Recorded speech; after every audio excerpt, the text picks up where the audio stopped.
নমস্কার সবাইকে। বাংলাবারের পক্ষ থেকে আমি কাঞ্চন ব্যানার্জি। সুদূর বস্টন থেকে আপনাদের সঙ্গে আজকে আমাদের সঙ্গে আছেন আমাদের বিশিষ্ট অতিথি শ্রী চন্দ্রচূড় ঘোষ। আপনারা ওনার বিষয়ে জানেন, তা সত্ত্বেও আমি সংক্ষেপে একটু ওনার পরিচয় না দিলেই নয়। উনি হচ্ছেন লেখক, গবেষক এবং কমেন্টেটর ইতিহাসের উপর, ইকোনমিক্স এর উপর এবং পরিবেশের উপর, এনভায়রনমেন্ট এর উপর। উনি বিশ্বভারতী এবং সাসেক্স ইউনিভার্সিটি থেকে পড়াশোনা করেছেন। শ্রী চন্দ্রচূড় ঘোষ মিশন নেতাজির সঙ্গে অঙ্গাঙ্গিভাবে বহুদিন ধরে জড়িত। একটাই মিশন, নেতাজির অন্তর্ধান রহস্য উন্মোচন করা। সঙ্গে অনুজ ধর দুজনে বহু কাজ করেছেন এবং বেশ কয়েকটা বই লিখেছেন। তার মধ্যে যেটা সবথেকে বড় অবদান হচ্ছে কনানড্রাম, সুভাষ বোসের লাইফ আফটার ডেথ। এটা অ্যামাজনের বেস্টসেলার এবং বহু তথ্য যেগুলো অজানা আমাদের সে সমস্ত রয়েছে। এছাড়াও অনেক কয়েকটি বই লিখেছেন শ্রী চন্দ্রচূড় ঘোষ। আমি আর ডিটেলসে যাচ্ছি না, আপনারা সার্চ করলেই পেয়ে যাবেন গুগলে। এবং যদি সাথে থাকে চন্দ্রচূড় দা, তুমি পরের ছবিগুলো বইয়ের ছবি যদি দেখাতে পারো কভারে, তাহলে ভালো হবে। তো আজকে শুরু করা যাক। আজকের ও স্বাগত জানাই ভাই চন্দ্রচূড়কে।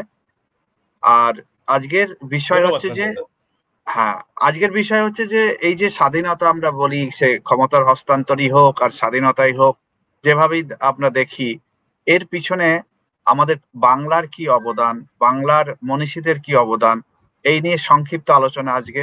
আমি যা শুরু করছি একটু সূত্র দিয়ে, যে যখন দুটো সংগঠন আমি বলবো, মানে আক্ষরিক অর্থে, একটা হচ্ছে ব্রাহ্ম সমাজ, যেটা কিনা মহর্ষি দেবেন্দ্রনাথ এবং রাজা রামমোহন রায় সেই সময় তৈরি করলেন। আর একটা ধারা, যেটা আধ্যাত্মিক আর একটা বড় ধারা, সেটা হচ্ছে ঠাকুর শ্রী পরমহংস রামকৃষ্ণ দেব, বিবেকানন্দ। এই দুই ঘরানা, এইখান থেকেই ভারতের স্বাধীনতার সুপ্ত বীজ বপন করা হয়েছিল এবং সেটা পরবর্তীকালে মহিরুহে পরিণত হয়েছিল। বহু নেতা এবং সংগ্রামী, রিভলিউশনারি এবং মানুষ এই বাংলায় জন্মেছিলেন এবং তার সঙ্গে যুক্ত হয়েছিলেন। তো এই নিয়ে শুরু করা যাক।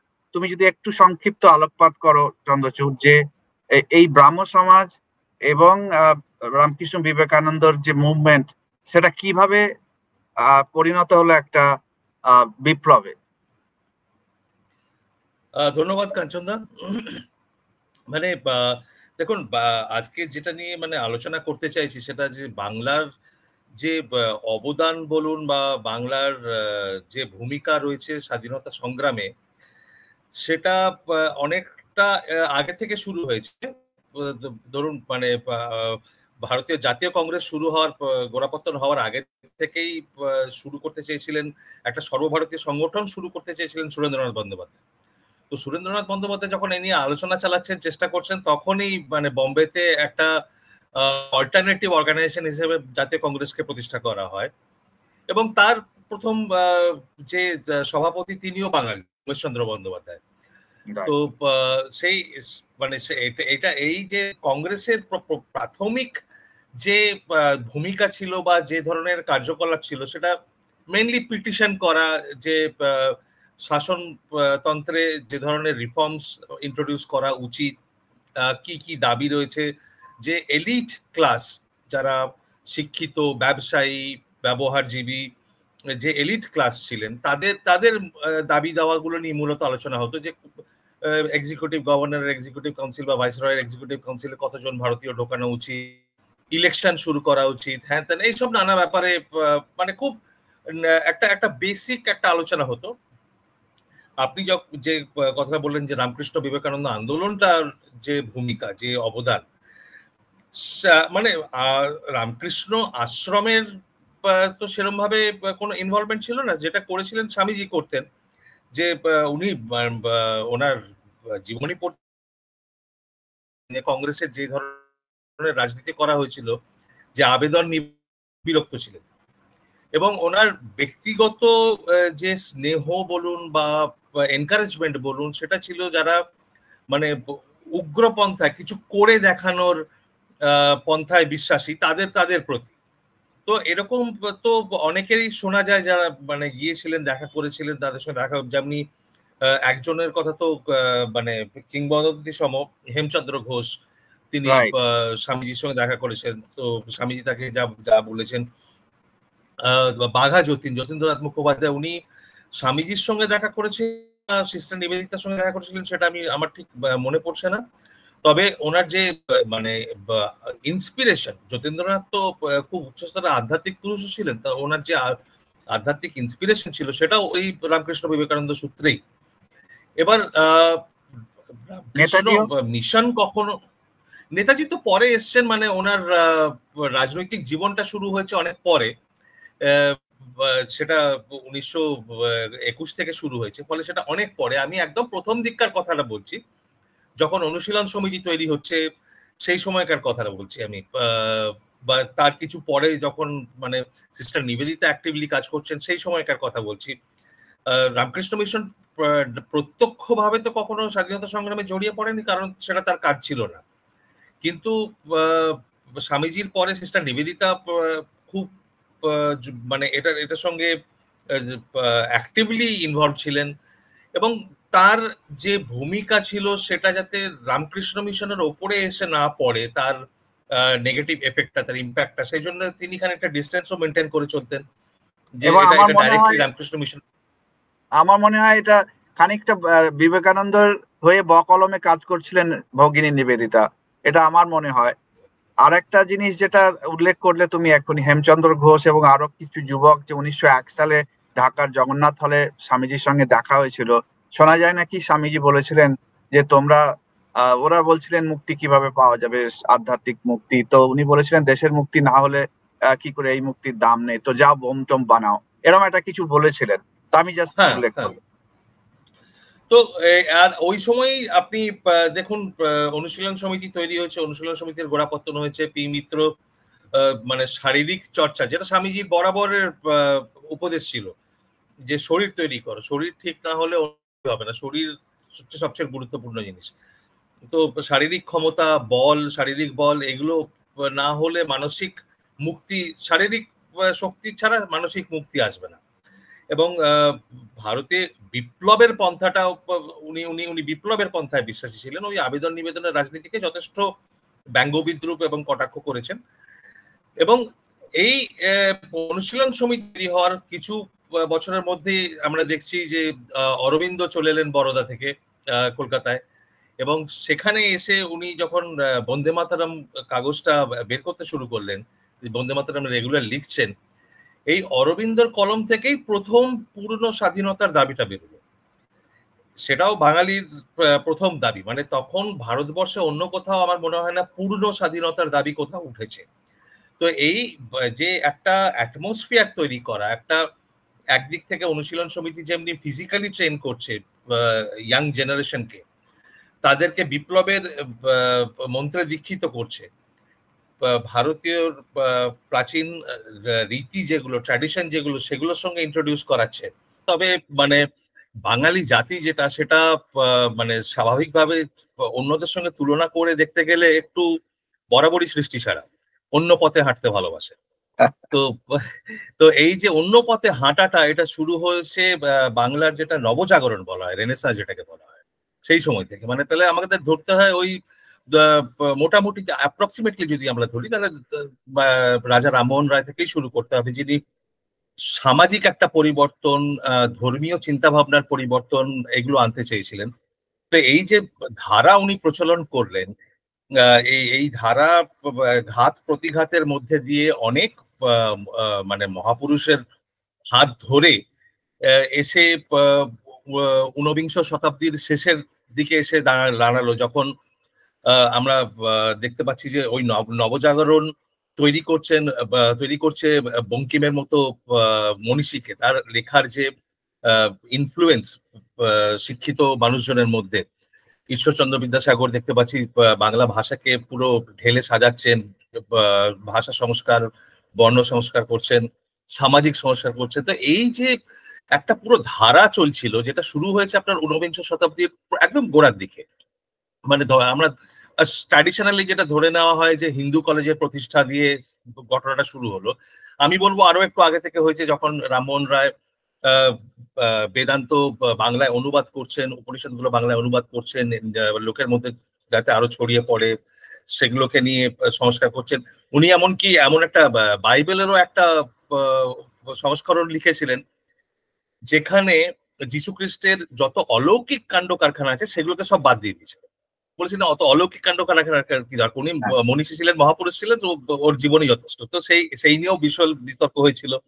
তো এই আলাদা ভাবনা চিন্তা করা একটা জাগরণ তৈরি হয়েছিল, যে মানসিকতা, একটা নতুন মানসিকতা, এটা তৈরি, জমিটা তৈরি হয়েছিল প্রায় ধরে নিন 60, 70, 75 বছর ধরে। তো এটার প্রতিফলন আমরা দেখতে পাই খুব পরিষ্কার ভাবে, যেটাকে পলিটিক্যাল মুভ বলা যেতে পারে। সেটা হয়তো প্রথম আমরা দেখতে পাই সুরেন্দ্রনাথ বন্দ্যোপাধ্যায়ের মধ্যে, যখন উনি 1883 সালে 1885 সালে ভারতের জাতীয় কংগ্রেস প্রতিষ্ঠিত হয়। কিন্তু তার 2 বছর আগেই সুরেন্দ্রনাথ প্রচেষ্টা শুরু করে দিয়েছিলেন এরকম একটা সংগঠন, সর্বভারতীয় সংগঠন বানানো, এবং তার নাম দিয়েছে, তখন ইলবার্ট বিল বলে একটা নতুন আইন পাস হয়েছিল, যেখানে ইউরোপিয়ানদের বিচার কেবল ইউরোপিয়ান জাজরাই করতে পারবে, এরকম একটা বিল এসেছিল। সেই নিয়ে প্রচুর প্রতিবাদ লেখালেখি হচ্ছিল। সেই পরিপ্রেক্ষিতে সুরেন্দ্রনাথ তৈরি করেন ইন্ডিয়ান ন্যাশনাল কনফারেন্স। তার সঙ্গে আনন্দমোহন বসু ছিলেন। তো এইটা বাঙালিদের প্রথম প্রচেষ্টা, একটা কনস্টিটিউশনাল পথে গিয়ে একটা মানে ইন্টারাকশন, ব্রিটিশ বা সাম্রাজ্যবাদীদের সঙ্গে, ব্রিটিশ ইন্ডিয়ান গভর্নমেন্টের সঙ্গে একটা ইন্টারাকশনের সঙ্গে ডায়ালগের প্ল্যাটফর্ম তৈরি করার এই প্রচেষ্টাটা উনি প্রথম শুরু করলেন। এরপর যখন আপনার ফিরোজ শাহ মেহতা, দাদাভাই নওরোজি এরা সব মিলে বম্বেতে ইন্ডিয়ান ন্যাশনাল কংগ্রেস বানালেন 1985 সালে, ওর 2 বছর পরে, সুরেন্দ্রনাথের 2 বছরের পরে, সেখানেও প্রথম ইয়ে সভাপতি হলেন, রাষ্ট্রপতি সভাপতি হলেন উমেশ ব্যানার্জি, উমেশ চন্দ্র বন্দ্যোপাধ্যায়। রাইট। তো তো এই এই এই যে বাঙালিদের একটা এগিয়ে এসে পথ দেখানোর প্রচেষ্টা, এই শুরু, এবং এই শুরু এই প্রচেষ্টাটা, এই বাঙালিদের অগ্রণী ভূমিকাটা আগামী 20-30 বছর অব্দি থেকে যায়। হ্যাঁ, প্রায় 30 বছর অব্দি থেকে যায়। তারপরে তো সেটা পরে প্রসঙ্গে পরে আসছি। কিন্তু এই যে প্রচেষ্টা শুরু হলো, এর মধ্যে বিবেকানন্দ রামকৃষ্ণ মুভমেন্ট যেটা, সেটা তার পরবর্তীকালে একটু পরে শুরু হচ্ছে। জাতীয় কংগ্রেস শুরু হওয়ার পরে দেখতে পাচ্ছি যে বিবেকানন্দ আমেরিকা যাচ্ছেন, এবং সেখানে তার যে বিশাল ইম্প্যাক্ট, সেটা ভারতে এসে পৌঁছচ্ছে, এবং মানে আমেরিকা বিজয়ের যে অভিঘাত, যেটা আমাদের ভারতীয়দের মানসিকতায় আঘাত করে, যেটা নতুন একটা গর্ববোধ তৈরি করে, আত্মবিশ্বাস তৈরি করে, সেই প্রক্রিয়াটা শুরু হয়। এবার ধীরে ধীরে মানে যেমনি কংগ্রেসের একটা ধারা চলে, এখানে মানে স্বামীজির তো ছিল ওনার ঘোষিত বাণী, যেটা যে man making is my mission. তো উনি সেইটা করে যান, মানে ধর্মীয় সংস্কার এবং মানুষ তৈরি করার প্রচেষ্টা, সেখানে শারীরিক যে অ্যাক্টিভিটি সেগুলোর উপরে জোর দেন, শরীর মানে চর্চা, আধ্যাত্মিকের সঙ্গে ব্যায়াম। শরীর চর্চার উপরে জোর দেন। হ্যাঁ, এইটা স্বামীজি কংগ্রেসের অ্যাক্টিভিটি খুব একটা পছন্দ করতেন না, মানে উনি ওই আবেদন নিবেদনের রাজনীতি, এবং ওই গিয়ে থালা পেতে বসে থাকা, এবং একটু প্রসাদ পাওয়া, যে এক্সিকিউটিভ কাউন্সিলে জায়গা পেলাম কিনা, এখানে ইলেকশন হলো কিনা, কাউন্সিলে কটা ভারতীয় যাবে, এই এই ধরনের এটা খুব একটা পছন্দ করতেন না। ওনার মানে যে একটা ম্যানলি একটা অ্যাপ্রোচ ছিল, যে এরা তো বিদেশি, এরা তো বিলেতি, এরা যা করেছে তার একটা ভালো দিক যেমনি আছে, কিন্তু এরা তো আমাদের ঘাড়ে চেপে বসে রয়েছে, তো এদেরকে বের করতে হলে ধাক্কা দিয়ে বের করতে হবে। রাজনৈতিক, উনি তো স্বামীজি তো মার্কসিস্ট ছিলেন না, কিন্তু যে চিন্তাধারাটা ওনার ছিল, ওই যে প্রোলেটারিয়ান রেভলিউশনের একটা যে আউটলাইন দিয়ে গেছিলেন, যে ভবিষ্যতের ভারত বেরোবে চাষার লাঙল ধরে, বস্তি থেকে ম্যাথরের হাত ধরে, এই এই এই যে নিম্ন শ্রেণী, উচ্চ বর্ণের মানুষ তোমরা মরে গেছো, ফসিল হয়ে গেছো, তোমরা নতুন চিন্তা ভাবনা করতে পারছো না। তো ফলে যারা নিচু স্তরে যাদেরকে দাবিয়ে রাখা হয়েছে, তারা উঠে আসবে নতুন আইডিয়া নিয়ে, নতুন অ্যাক্টিভিটি নিয়ে।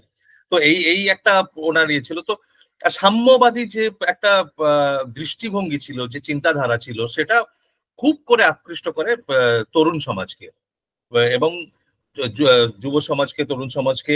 এবং এর প্রতিফলন আমরা প্রথম দেখতে পাই 1901 সালে, যখন অনুশীলন সমিতি তৈরি হচ্ছে, পি মিত্র অনুশীলন সমিতি তৈরি করছেন, তারপর পুলিন বিহারী দাস দায়িত্ব নিচ্ছেন ঢাকায় অনুশীলন সমিতির আর একটা তৈরি হলো, এবং তার সঙ্গে জড়িয়ে পড়ছেন সিস্টার নিবেদিতা। স্বামীজির মৃত্যুর পর সিস্টার নিবেদিতা একটা বিশাল ভূমিকা নেন বিপ্লবীদের সঙ্গে কাজ করার, তাদের উদ্বুদ্ধ করার, রাস্তা দেখানোর। এবং রামকৃষ্ণ মিশনকে তো উনি জড়াতে চাননি ডাইরেক্টলি, ফলে মিশন কোনোদিন রাজনীতিতে ঢোকেনি। কিন্তু এই যে বিপ্লবীরা এরা সবাই মিশনের মহারাজদের কাছে যেতেন এবং হয় দীক্ষা নিতেন কিংবা তাদের কথা শুনতেন, তাদের উপদেশ নিতেন। কেননা আধ্যাত্মিকতার সঙ্গে একটা নিবিড় যোগাযোগ ছিল। যে প্রথম ধারাটা উঠে এলো, যে অনুশীলন সমিতির যে প্রথম ধারাটা উঠে এলো, সেটাকে পরবর্তীকালে মার্কসিস্ট হিস্টোরিয়ানরা ওই হিন্দুত্ববাদী বলে দেখানোর চেষ্টা করে, কিন্তু যেন মানে ধর্মীয় আধ্যাত্মিকতার অনুপ্রেরণা নেওয়াটা একটা পাপ, এরকম ভাবে একটা দেখানোর চেষ্টা করা হচ্ছে, যে এক্সক্লুসিভিস্ট এরকম করে দেখানোর চেষ্টা হয়েছে। গীতা হাতে নিয়ে তারা শপথ নিতেন, সঙ্গে গীতা থাকতো এবং রক্ত দিতে হতো, মা কালীর সামনে শপথ নিতে হতো। তো এই যে একটা ফ্রেমওয়ার্ক তৈরি হয়েছিল, একটা সিস্টেম তৈরি হয়েছিল। তো যারা তৈরি করেছেন তারা নিজেদের বিচার বুদ্ধি দিয়ে তৈরি করেছেন। তারা ওখানে সেকুলার পলিটিক্যাল পার্টি বানাননি, দেশকে স্বাধীন করার জন্য একটা গুপ্ত সোসাইটি বানাচ্ছে, শরীর চর্চা করে যুব সমাজকে তৈরি করার চেষ্টা করছেন। সেখানে কাউকে আটকানো হয়নি এবং কাউকে আলাদা করে ইনভাইটও করা হয়নি। তো ওইভাবে দেখাটা, যেটা পরবর্তীকালে মানে ঐতিহাসিকরা যেটা দেখানোর চেষ্টা করেছেন, সেটা আমি মেনে নিতে পারি না। তো যাই হোক, সেটা অন্য বিতর্ক। কিন্তু এই অনুশীলন সমিতির কাজ বাড়তে বাড়তে, অনুশীলন সমিতিতে তখন খুব কম বয়সে আরো একজন জুড়ে গেছিলেন, তার নাম চিত্তরঞ্জন দাস। তখন সেই সময় রাজনীতিতে খুব আকৃষ্ট হয়ে অ্যাক্টিভ হয়ে গেছিলেন রবীন্দ্রনাথ ঠাকুর। তো চিত্তরঞ্জন, রবীন্দ্রনাথ এরা দুজনেই পরবর্তীকালে কিছু সময়ের জন্য রাজনীতি থেকে দূরে সরে যান। রবীন্দ্রনাথ তো সরেই যান, আর রাজনীতিতে ফেরেননি। চিত্তরঞ্জনও কিছু সময়ের জন্য রাজনীতি থেকে সরে যান, কেননা ওনার পারিবারিক যে অবস্থা ছিল, অর্থনৈতিক যে অবস্থা ছিল, সেখানে অনেক দায়িত্ব ছিল এবং ধার দেনা ছিল যেগুলো শোধ করতে হতো, ফলে কেরিয়ারের উপরে নজর দিতে হয়। উনি ফিরে আসেন পরবর্তীকালে। তো এই সময়ে যখন অনুশীলন তৈরি হচ্ছে, তখন বরোদা থেকে এসে পৌঁছচ্ছেন অরবিন্দ ঘোষ। এদিকে মহারাষ্ট্রেও কিন্তু একটা নিজস্ব একটা মুভমেন্ট তো বলা যায় না, কিন্তু একটা পরিবেশ সৃষ্টি হচ্ছে, যেখানে চাপেকার ব্রাদার্স পুনে প্লেগের পর যেটা তাদেরকে ফাঁসি দেওয়া হলো ওখানকার ম্যাজিস্ট্রেটকে মারার জন্য, তিলক উঠে আসছেন একজন খুব এক্সট্রিমিস্ট হিসেবে। তো ওখানে তিলক একটা তৈরি করছেন, সাভারকার এবং তার যে গোষ্ঠী তারা উঠে আসছে। তো ওখানেও একটা কিন্তু প্রচেষ্টা দেখা যায়। পাঞ্জাবেও লালা লাজপত রায় বা হ্যাঁ, ভগৎ সিং যারা পরবর্তীকালে এলেন। তো এই যে একটা চলছে, কিন্তু এখানে বাংলায় যেভাবে সংগঠিত ভাবে গোটা একটা প্রচেষ্টাটা হলো, সেটা অভূতপূর্ব। সেটা আগে কখনো দেখা যায়নি। এরপর অরবিন্দ ঘোষ এসে যখন বন্দে মাতারাম ওনার পত্রিকা কাগজ বের করতে শুরু করলেন, সেখানে প্রথম উনি কংগ্রেসকে সমালোচনা করে প্রথম পূর্ণ স্বাধীনতার দাবি পেশ করলেন, যে আমাদের তো ডিমান্ডটা তো আমাদের কমপ্লিট ইন্ডিপেন্ডেন্স, পূর্ণ স্বাধীনতা। এই আবেদন নিবেদন করে কাউন্সিলে সিট বাড়ানো বা ইলেকশন করা বা এই আইনে রিফর্ম আনা, এটা আমাদের তো উদ্দেশ্য নয়।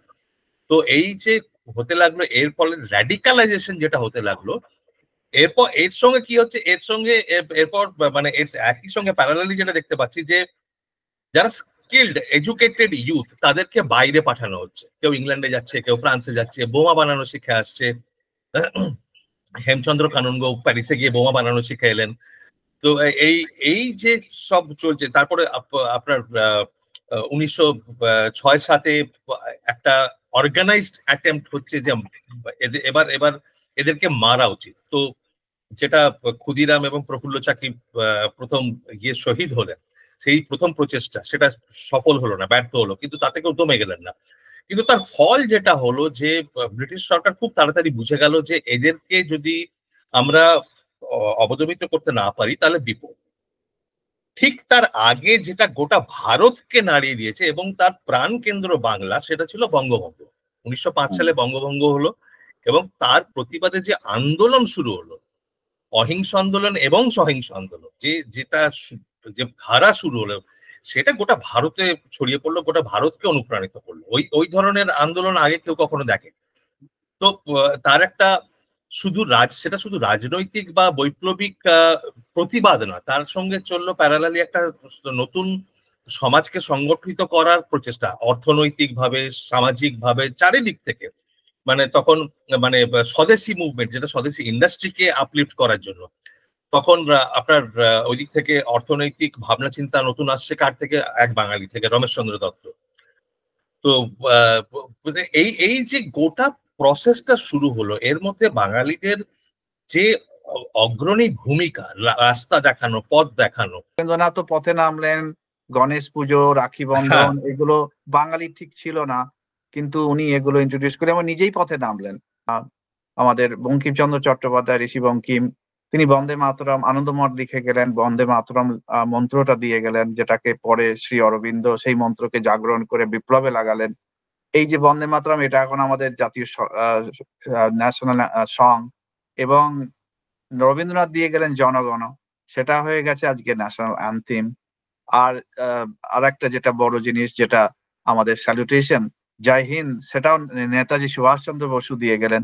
এই যে তিনটে বিশেষ আইডেন্টিটি ভারতবর্ষকে, যে কোনো সময় আমরা এগুলো মানে ব্যবহার করি, কিন্তু ভুলে যাই যে এগুলি সবই বাংলার মানুষের অবদান, বাংলার মহাপুরুষদের অবদান।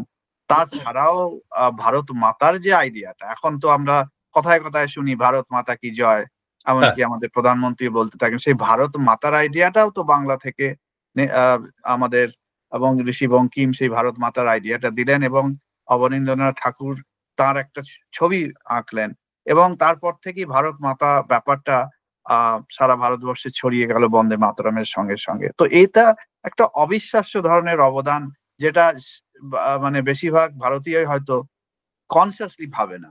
ভারত মাতা কি জয় যে স্লোগানটা এত পপুলারাইজ হলো, যেটা নরেন্দ্র মোদী প্রধানমন্ত্রী হওয়ার পরে, মোটামুটি এটা পপুলারাইজ করা হলো 2014 সালে। মানে পপুলার ছিল তো আগে থেকে, কিন্তু পপুলারাইজ যেটা করা হলো, হ্যাঁ, হ্যাঁ, সব হ্যাঁ। অনুষ্ঠানে ভারত মাতা কি জয় বলা, মানে অন্যান্য স্লোগানকে পেছনে রেখে ভারত মাতা কি জয় নিয়ে আসা। তো এই যে ভারত মাতার কনসেপ্টটা, এটা এই ভারত মাতা কি জয় যে স্লোগানটা, এই স্লোগানটা তো আদতে যারা খুব আহ, মানে যাদের স্লোগান এটা, যারা এটা মানে নিজেদের সংগঠনের স্লোগান, সেটা হলো রাষ্ট্রীয় স্বয়ংসেবক সংঘ, রাইট, আরএসএস।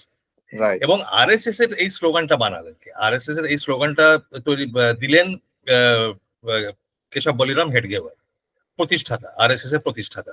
হুম। এবার এই কেশব বলিরাম হেডগেওয়ার কে?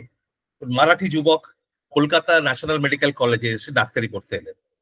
ডাক্তারি পড়তে এসে অনুশীলন সমিতির সঙ্গে জড়িয়ে পড়লেন, এবং তার বিপ্লবের হাতে খড়ি। তার আগে ওখানে অবশ্যই মানে ছোটখাটো বিষয়ে জড়িত ছিলেন, মানে হ্যাঁ, সে তো বন্দে মাতরম বলার জন্য স্কুলে রাষ্ট্রীয় হয়েছিলেন, সেটাও শোনা যায়।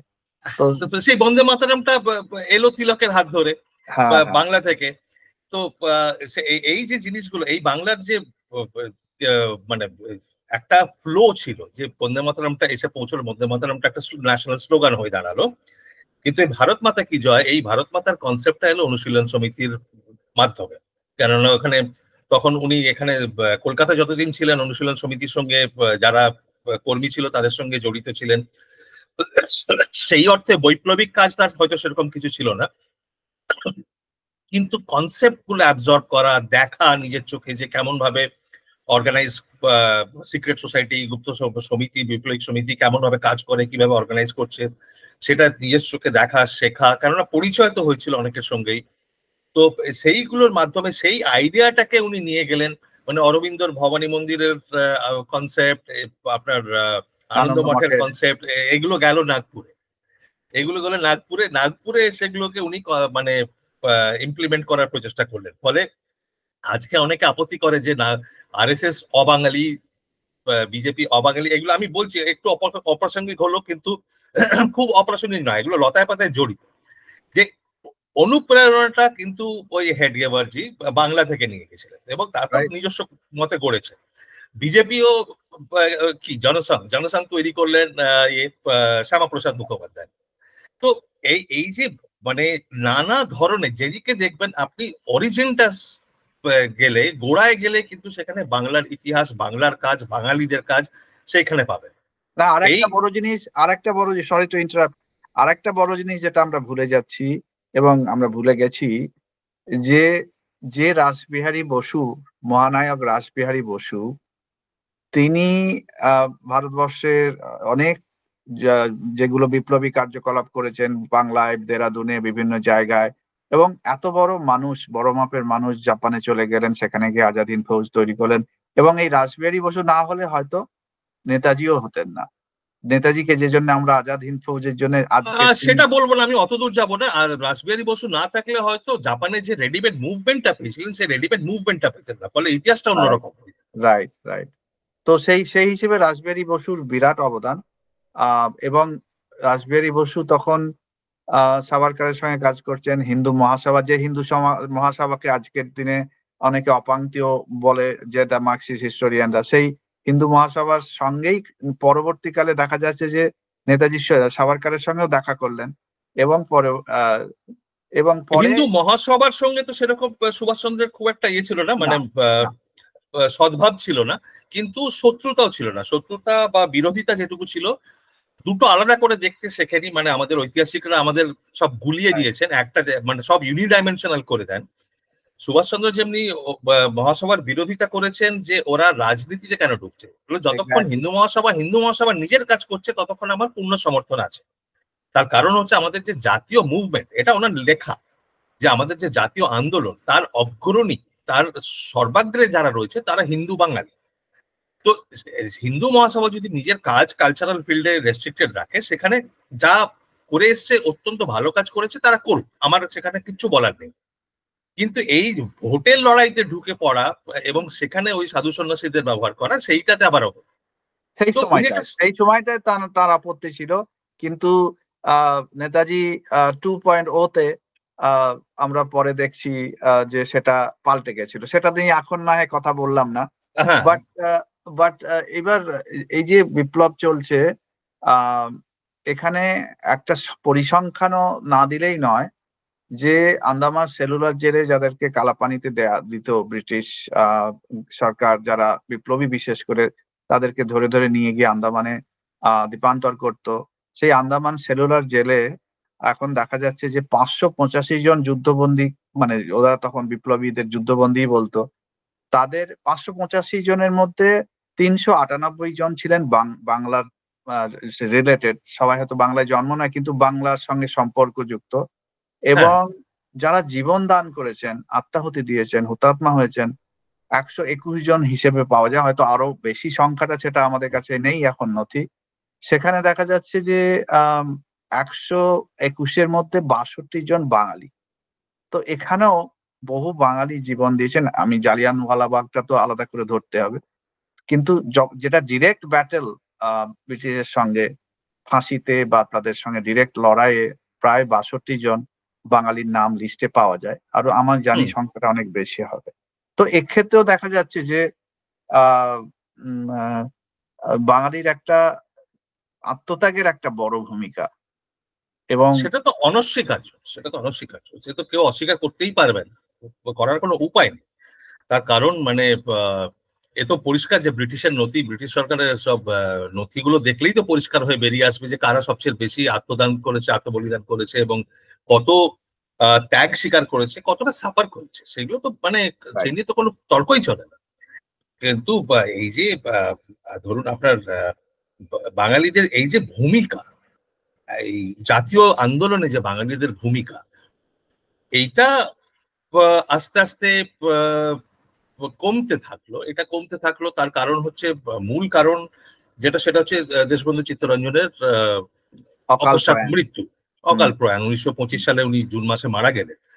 আমরা তো সব ভুলে গেছি। ধরুন এই অনুশীলন সমিতির কথা বলছিলেন, অনুশীলন সমিতির মানে one of the tallest revolutionary যিনি ছিলেন, তৈলক্যনাথ চক্রবর্তী, মহারাজ বলে যাকে ডাকা হতো, গত কয়েকদিন আগেই তার তিরোধান দিবস ছিল। উনি বাংলাদেশে রয়ে গিয়েছিলেন, বাংলাদেশ থেকে, ইস্ট পাকিস্তান থেকে এসে ভারতে মারা গেলেন, দিল্লিতে মারা গেলেন।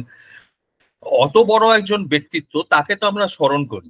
তার দুদিন পরে বোধহয় রমেশচন্দ্র দত্তের জন্মদিন ছিল, কারোর সেখানেও কোনো মাথা ব্যথা নেই। তো আমরা when we forget our own heroes, মানে আত্মবিস্মৃত জাতি যেটা, নীরজ চৌধুরী একদম খাঁটি কথা বলে গেছেন, আত্মঘাতী বাঙালি। তো আমরা আত্মবিস্মৃত জাতি, আমরা নিজেদের বীর বীর যারা তাদেরকেই স্মরণে রাখি না, তো আমরা তো ওই চোর আর কাটমানিওয়ালাদেরই পুজো করবো, আর আমাদের ভাগে আর কি জুটবে?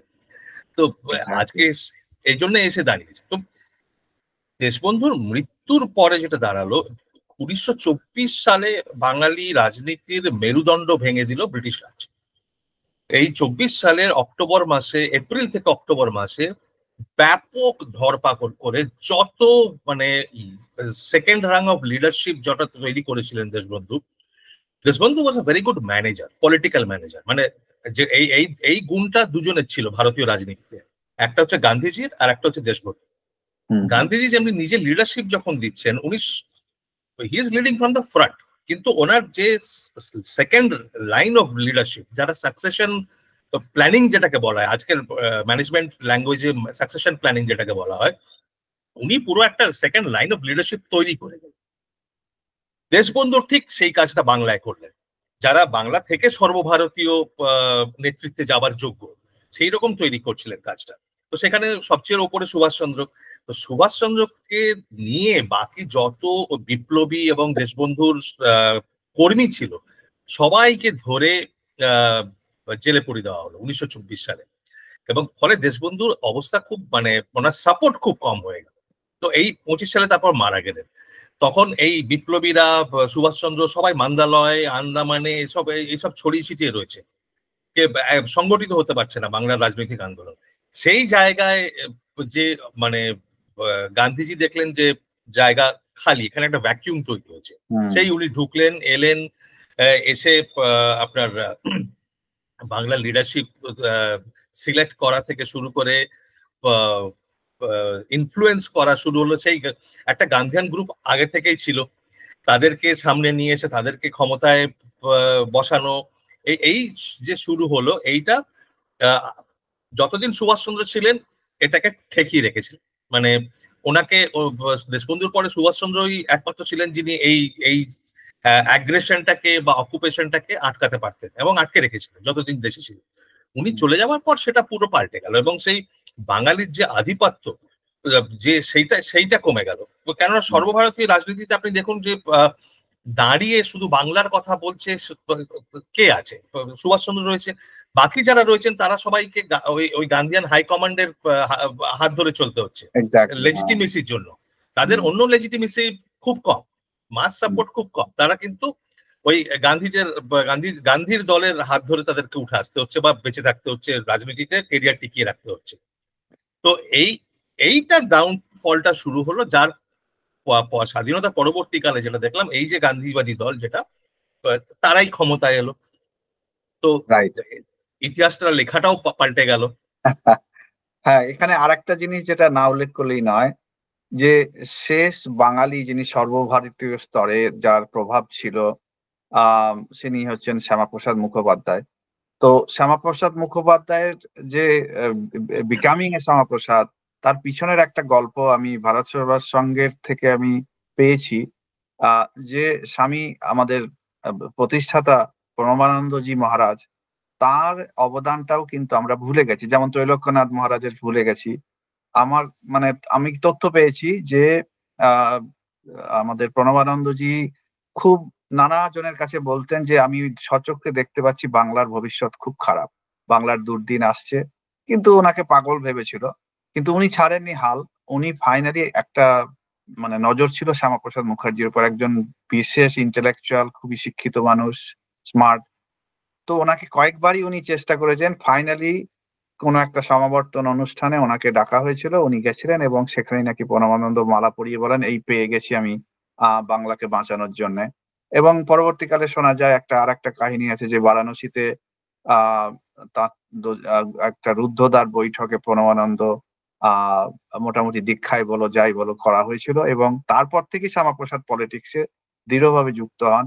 তো সেই শ্যামাপ্রসাদের জন্য বাংলার এই যে অংশটি, যেখানে তুমি আছো কলকাতা এবং আশপাশ পশ্চিমবঙ্গ যাকে বলি, এপারে রয়ে গেছিল, এবং খানিকটা ইনফ্লুয়েন্স তার পাঞ্জাবের ডিভিশনেও খানিকটা ছিল, ডিরেক্ট না হলেও ইনডিরেক্টলি, কারণ মাউন্ট ব্যাটেনের সঙ্গে যখন কথাবার্তা। তো সেই হিসেবে শ্যামাপ্রসাদের একটা বড় অবদান, পরবর্তীকালে তো কাশ্মীর নিয়ে 370 ধারা তো এতদিনে গেল, সেক্ষেত্রেও বাঙালির একটা বিশেষ অবদান। তো এবার যেটা আরো পরে আমরা দেখছি এখন, যেহেতু তোমাদের গবেষণা থেকে দেখতে পাচ্ছি, তোমার আর অনুজের মিশন নেতাজির, যে নেতাজির বহু জিনিস আমরা জানতাম না। নেতাজিকে আমরা শুধু আজাদ হিন্দ ফৌজ ভাবেই দেখা হয়, সাধারণভাবে আজাদ হিন্দ ফৌজের মহানায়ক ছিলেন, কিন্তু তার আগে উনি বিপ্লবীদের সঙ্গে কি ধরনের ওনার সম্পর্ক ছিল, এবং উনি উনি যে একটা দুটো করে মারলে হবে না, একটা বড় একটা সৈন্যবাহিনী তৈরি করা, এই ব্যাপারটা একটু বলো, ওনার ওনার এই ক্ষেত্রে ওনার অবদান, এবং ইভেনচুয়ালি আমরা শেষ করব যে স্বাধীনতাটা এলো কিভাবে। এবং সেটা তোমাকে বলবো বলার জন্য যে অহিংসবাদী সত্যাগ্রহ, কুইট ইন্ডিয়া, এগুলো ভার্সেস যেটা আজাদ হিন্দ ফৌজ এবং নেতাজির যে প্রভাব, তো সেইখানে গিয়ে আমরা শেষ করবো। তার আগে একটু বলো নেতাজির এই প্রথম দিকে বিপ্লব, বিপ্লব মানে এটা একটু বলো চিত্তরঞ্জন দাসের এটা সঙ্গে। এটা এটা হচ্ছে যে আমি ওটা ওই প্রসঙ্গে যাওয়ার আগে একটা ছোট্ট করে বলে দিই, আপনি যেহেতু প্রণবানন্দজির কথা তুললেন, 1940-এর যখন ইলেকশন হচ্ছে কলকাতা কর্পোরেশনের, এবং তখন হিন্দু মহাসভার রাজনীতিতে সরাসরি ঢুকেছে, ইলেকটোরাল রাজনীতিতে, তখন কিন্তু যে সাধু সন্ন্যাসীরা হিন্দু মহাসভার হয়ে ক্যাম্পেইন করতেন তারা ভারত সেবাশ্রম সঙ্গে, একটা দুটো মিটিং এ আমি খবরের কাগজে যা দেখেছি প্রণবানন্দজিও ছিলেন। তো ওই ডাইরেক্ট সাপোর্টটা কিন্তু তখন থেকেই উনি দিচ্ছেন। তো এটা এটা অন্য ইতিহাস, সেটা অন্য একদিন আলোচনা হবে। কিন্তু আপনি যেটা বললেন, যেটা সুভাষচন্দ্র এসে যেটা, সুভাষচন্দ্রের খুব পরিণত বুদ্ধি ছিল, মানে রাজনৈতিক যে পরিকল্পনা সেটা খুব পরিণত ছিল অল্প বয়সী। তো উনি ভাবনা চিন্তা করতেন, এবং ওনার শিক্ষা দীক্ষা নিয়ে তো মানে কোনো প্রশ্ন উঠবে না, সেটা যে লেভেলের সেটা অনেকেই ভাবতে পারে না। তো যে ভাবনা চিন্তা ছিল ওনার, মূল কথাটা ছিল যে রাজনীতিতে ঢোকার পর থেকে ওনার যে মূল উদ্দেশ্য ছিল সেটা হচ্ছে ছাত্র এবং যুব সমাজকে সংগঠিত করা। এবং বিপ্লবীরা অবশ্যই অত্যন্ত মানে প্রিয় ছিলেন, তার প্রাণের প্রিয়, যেটা দেশবন্ধু নিজে বিপ্লবীদের অত্যন্ত বিরোধী হয়েও অত্যন্ত ভালোবাসতেন। এবং দেশবন্ধুর ছিল যে হি ওয়াজ দ্য শেল্টার, মানে সবারই মাথার ছাতা। ওই এক জায়গায় এসে বিপ্লবী হোক, গান্ধীবাদী হোক, যেই হোক এ হোক, বিপদে পড়লে এসে দেশবন্ধুর কাছে আসা, এবং সেখানে দেশবন্ধু কোনোদিন কোনো বাছ বিচার করতেন না। এই জন্যই তো নামের সার্থকতা দেশবন্ধু। মানে আমি তো বলবো তার অনেক ওপরে, মানে দেশবন্ধুরও অনেক ওপরে, মানে অনেক গভীরে চলে গিয়েছিলেন উনি। যে যেখানে বিপ্লবীদের সঙ্গে ডাইরেক্টলি ঝগড়া হচ্ছে, সেখানে উনি বিপ্লবীরা মানতে রাজি নন ওনার কথা, সেখানেও যে কি পরিমাণ ভালোবাসা এবং শ্রদ্ধার সঙ্গে কথা হচ্ছে বা এ হচ্ছে, বা ঝগড়া হয়ে যাওয়ার পর যে আবেগ যেটা দেখা যাচ্ছে, সে অকল্পনীয়। আজকের দিনে সেগুলো ভাবাই যায় না। তেমনি সুভাষচন্দ্রের বন্ধু যিনি ছিলেন হেমন্ত সরকার ওই সুভাষচন্দ্রের সঙ্গে ঝগড়াঝাটি হয়ে মানে উনি সম্পর্ক বিচ্ছেদ করে দিয়েছিলেন। তো কিন্তু উনি পরবর্তীকালে যে বইটা লেখেন যে সুভাষের সঙ্গে 12 বছর, সেখানে একটা ঘটনার উল্লেখ করে যে ওই হিন্দু মুসলিম প্যাক্ট যখন দেশবন্ধু তৈরি করেন, তো তখন প্যাক্টের সমর্থনে সই জোগাড় করেন। তো সেখানে সুভাষচন্দ্র আর হেমন্ত সরকারের সই উনি নিজে করে দেন। তো সুভাষচন্দ্র এবং হেমন্ত দুজনেই জান যে আমরা এটাকে মানি না, আপনি কেন সই করলেন আমাদের। তো দেশবন্ধু অনেকক্ষণ ধরে না শুনতে পাওয়ার ভান করলেন। তো তারপরে জোর করে চেঁচামেচি করার পর বললো, ওদের দিকে তাকিয়ে বললেন, তোমাদের এখানে সই আনার জন্য কি তোমার পারমিশন দরকার নাকি? আমি করে দিয়েছি, তাতেই হবে, যাও। তো ওরা দুজনে চুপচাপ চলে গেল বেরিয়ে। তো এই সম্পর্ক, এই জিনিসটা, এই সম্পর্ক ব্যাপারটাই যে মনুষ্যত্বের সম্পর্কটা, হৃদয়ের সম্পর্ক, এই জিনিসটা সুভাষচন্দ্র খুব ভালো করে মানে সামনে থেকে দেখে শিখেছিলেন, নিয়েছিলেন, যে সবাইকে একসঙ্গে কিভাবে নিয়ে কাজ করা যায়, তা না হলে এগোনো যাবে না। বারবার উনি চেষ্টা করে গেছেন সেটা।